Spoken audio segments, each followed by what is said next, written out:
friends, welcome back in my new video. So in this video now we are gonna see a story of Buddhism and Mahavira and Buddha. So now we can start we are reading the story from the textbook Our Past One textbook class for history textbook. So now we can start.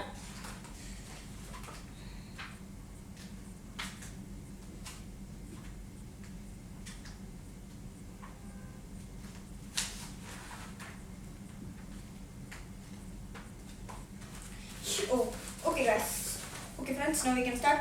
The story of Buddha. Siddhartha, also known as the Gautama, the founder of Buddhism, was born about 2500 years ago. This was a time of rapid change in the lives of people. As you saw in chapter 5, some kings in the Mahajanpadas were growing more powerful, new cities were developing, and life was changing in the villages as well.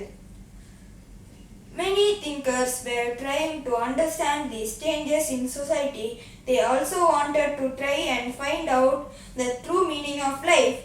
The Buddha belonged to a small Gana known as the Sakya Gana and was Kshatriya. When he was a young man, he left the comforts of his home in search of knowledge. That means he left his great palace and went out to explore the world and his life, what will happen after the death of life.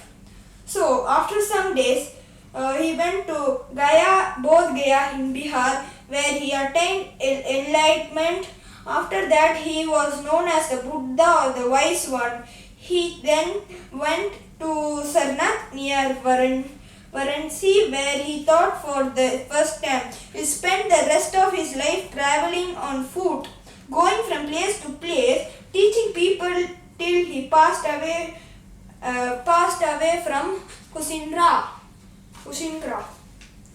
The Buddha taught that life is full of suffering and unhappiness. This caused because we have cravings and desires which often cannot be fulfilled. Sometimes even if we get what we want, we are not satisfied. And when,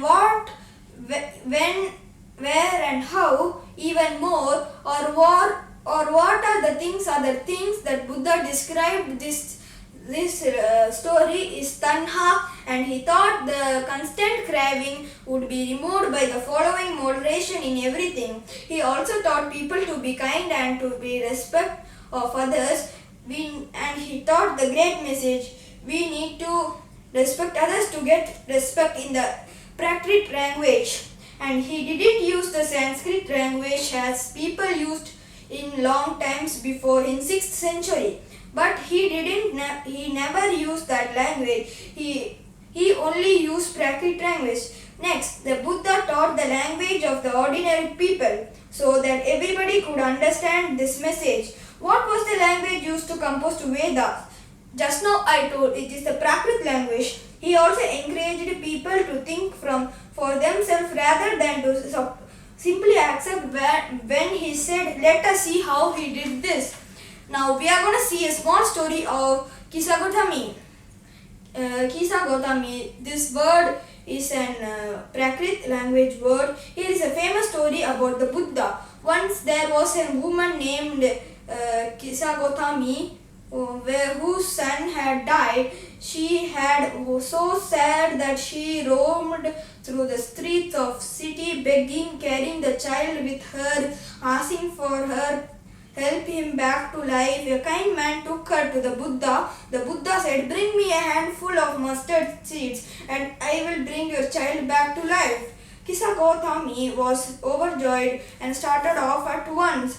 But the Buddha gently stopped her and added, "These seeds must come from the house of family where nobody has died."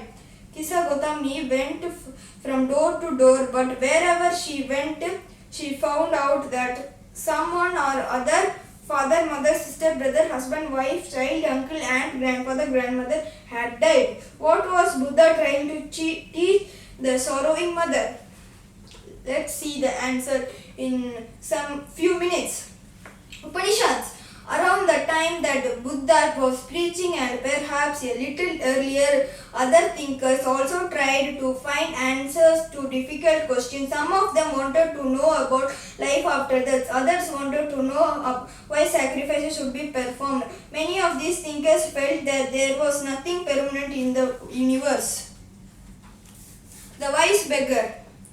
Sitting near the text contained in conversation, now we are going to see Jainism, which has started in the 24th century. 24th century back, there was a new sangha called Tirthankara of the Jainis. This sangha was started by Vardhamana Mahavira, also spread his message around this time for 2500 years ago. Now we can go for the next monasteries. To begin with, both Jaina and Buddhist monks were from place to place throughout the year. This is called monasteries. Now we have finished this story. So friends, we'll meet in the next video. This book link I will give you after some days, and this chapter's link is in the description. Please check it out. Thank you.